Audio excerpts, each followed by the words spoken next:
Hi friends, now I'm going to start the topic real numbers. Here in first part you can see here that in this real numbers are those numbers in which whatever the number till now exists it is covered in real numbers. Real numbers are subdivided into two parts, that is rational numbers and another one is irrational numbers. So here first of all we'll see this flow chart which will be helpful to understand the circle concept. Now in these real numbers are divided into two parts, that is rational and irrational. So what is rational number and what is irrational number, that we are going to see first over here. Here in these 3 points there is the definition of rational as well as irrational.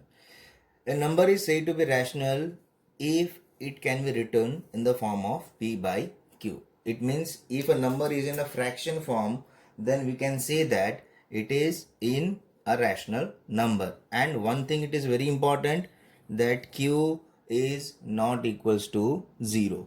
It means P and Q are integers. Now what is integers? Integers are those numbers in which negative as well as whole numbers are being included. So now what we are going to see, irrational number. If a number which cannot be written in the form of P by Q, then we will say that it is an irrational numbers. So in between two numbers, for example between 2 and 3, so between 2 and 3 how many rational numbers will be there? There will be infinitely rational numbers. So you can see that in this second point, which is very important, that there are infinitely many rational numbers between two given rational numbers. Now real numbers has been divided into two parts, that is rational and irrational.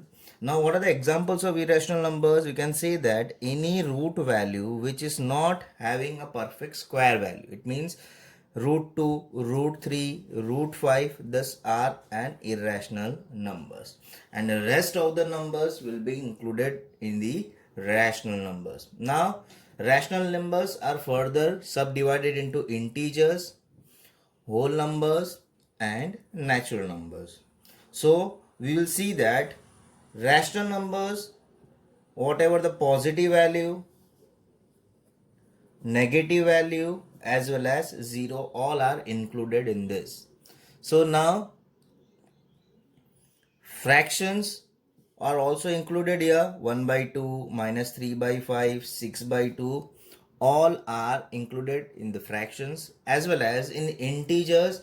Fractions as well as decimal values are not included. Then what is included? The negative numbers as well as positive numbers including 0. Now this integer is subdivided into whole numbers. So whole numbers, if I remove in from integer, if I remove negative values, then I am going to get the whole numbers. It means whole numbers is a combination of starting from 0, 1, 2, 3 and it goes on. And then it is subdivided into natural numbers. It means from this whole number, if I remove 0, so whatever the numbers are left out, that will be considered as an natural numbers. So if you are clear with this concept, then you can easily apply the circle concept over here. Now what is this circle concept? You can see that this flow chart is being represented in the form of circles. So you can see that one big circle over here. This big circle represents the real numbers. Okay. And then the next circle represents the rational numbers.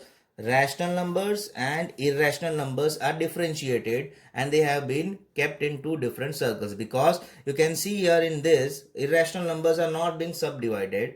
Rational numbers, it is having some subdivisions over here. So you can see that first real numbers, then rational numbers, then it will be integers. What is integers? Integers will be having a negative, 0 as well as positive numbers.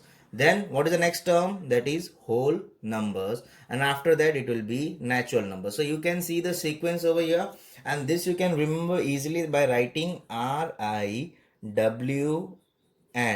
Okay, if you are moving from left to right, then the statement will be false, and if you are moving from right to left, then the statement will be true. Why I'm saying this true and false? Because in exercise 1.1 and 1.2 you are going to see the questions based on true or false, and sometimes we get confused in that. So this will be helpful in that case. And so this, if you are clear with this circle concept, then it will be easier to do your exercise. In the next video I'll show you how to solve the equations. Okay, thank you.